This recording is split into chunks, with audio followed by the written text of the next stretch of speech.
Hello and welcome to Kerbal Spacegram. I don't remember what this is.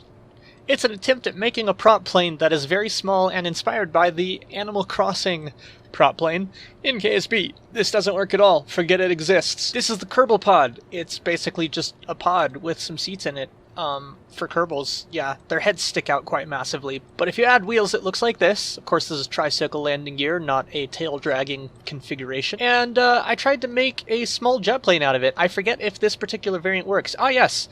Now that I'm looking closer at it, yes, this does work. However, the pilots, their actual eye line is below this front bit, so they like actually can't see out of this. And on landing, this baguette, I forgot it was called that, will explode when you touch down, which obviously isn't particularly useful from a standpoint of reusability. So of course there's the 3-0. That is not the one I thought it was. So here's a variant where I made it completely prop powered, and it's powered by one RTG, which means that this thing has an indefinite flight time. Pretty neat, huh? And there's the 3-2, which is the variant where I lifted their seats, lifted the wings, and lifted the baguette. So this should theoretically survive a bit more. I'm going to go ahead and launch this one first, just so we can see that it does indeed work. Let's go ahead and risk Jeb and Bill on this particular venture. Alright, this one's just a regular jet engine, so we don't have to worry about the peculiarities of using prop power. You can see the front landing gear is actually below the rear landing gear, but that doesn't matter too much. We take off quite easily, and the Juno engine is quite overpowered! As you can see, our thrust-to-weight ratio is 1.25, 26, 27, 28. It's going to go all the way to 1.31. Calling it now. It might go beyond that.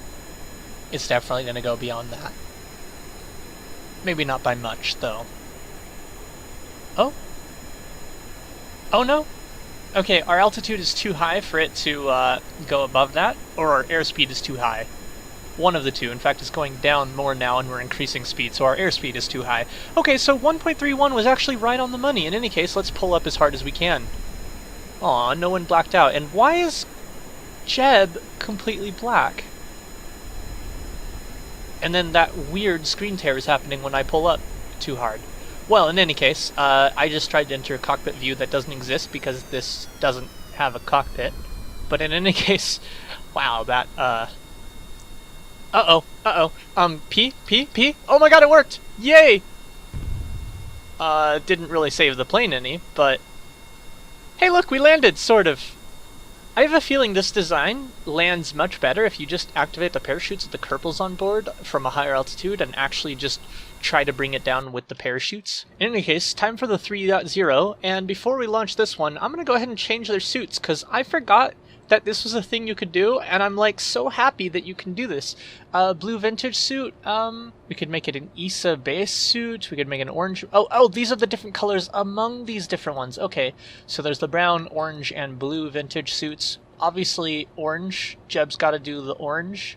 How do I actually save this? Oh, I can decide whether he starts with a helmet or not. Okay, we're gonna do that. And then Bill is gonna be, he's going to be in a brown vintage.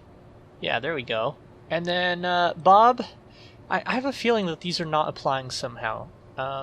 Bob, you're going to be in a blue vintage suit. Yeah. So scientists are blue, engineers are brown, and pilots are orange. That works for me. In any case, we're going to launch with these two.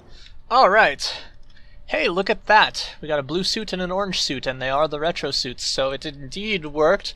Now, the prop plane on this particular vessel, you control the speed of the prop with the shift key, and then you push H and N to change the angle of the props.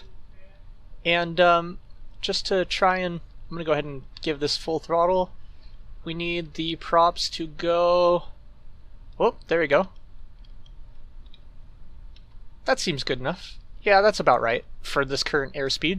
The problem with props is that the rate that they should be angled, the angle of attack of the blades themselves, the deploy angle, rather, should be very different depending on the airspeed of the vehicle. Not very different, but different enough that it really is a issue with how you throttle things. Also, speaking of throttle, I actually need to throttle down right now because our energy use is too far, and now we're using exactly the same amount of energy. Not exactly, but we're using very close to the exact amount of energy that we're pouring out, and the prop position is at a position that is comfortable.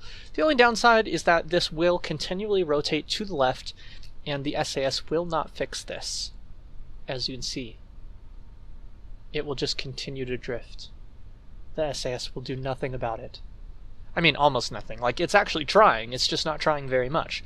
And so this is a design that you have to baby very much. Although it is very easily controllable. Maybe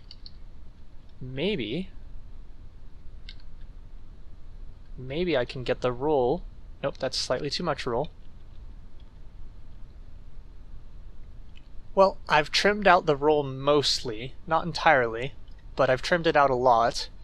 Can't get it perfect, because if I do one more notch, it's too much. See, now it's rolling slightly to the other direction, although it's rolling so extremely slightly that this might be a reasonable... And of course, when I engage SAS, it undoes that, which is a real shame, because it'd be nice if you could use trim and SAS together in this particular case. But we can have a very slow, infinite flight with these two, like this, which is pretty neat, obviously. I'm going to cut the throttle now. Oh yes, let's go ahead and cut the trim as well. And, I mean, this thing's gliding remarkably well, considering it has no throttle anymore. In fact, the blades are actually starting to slow us down slightly. We're actually starting to fall down more than go forwards. I'm going to go ahead and deploy the chutes, which it looks like is going wonderfully well. So there's a weird issue where it seems like deploying their chutes makes things flip a lot. But they're okay, as you can see here.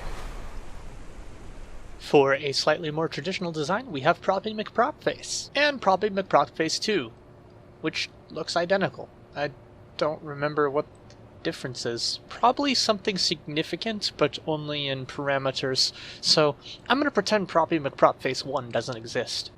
They have the same part count, but Proppy McPropFace 2 is cheaper. I literally cannot figure out what the difference is in terms of price. They have the same resources on board, seemingly the same parts. Oh, you know what? It's probably the propellers. No, Proppy McPropFace 2 and Proppy McPropFace 1 both have the same propellers.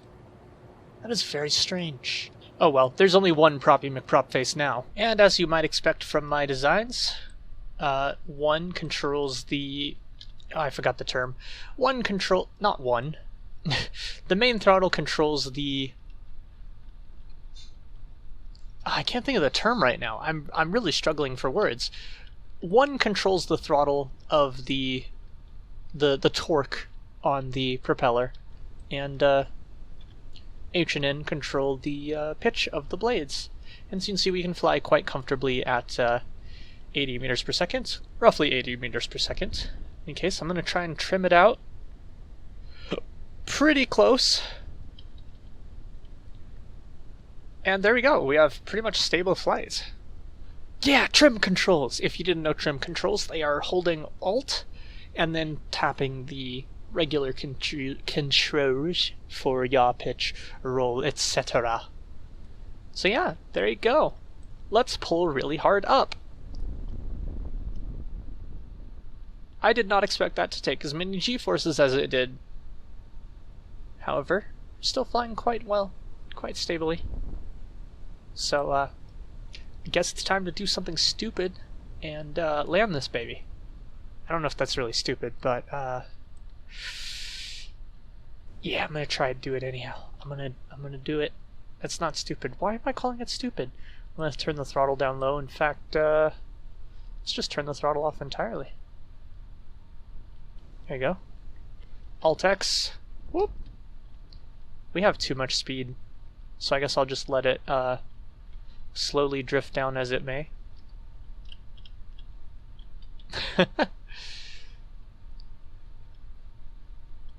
Alright. See, the problem is we need to end up in an upright position to be resting on the rear tail but this thing has such great lift that it was not wanting to do that, obviously. So here we are, actually on the ground now, and we've stopped the prop and are stopping the plane slowly because the brakes on these are quite weak, and I actually turned them down even more simply because, oh, they can go to 200%? Wow, that's a lot. I turned them down more than the default because the main brakes being only the front brakes, this thing would tip over on its nose quite easily, especially because the main landing gear are very close to the center of mass, and as a tail dragger, that means it could very easily flip on its face, which is not good for anyone, including airplanes. In any case, thanks for watching, and as always, I will see you in space.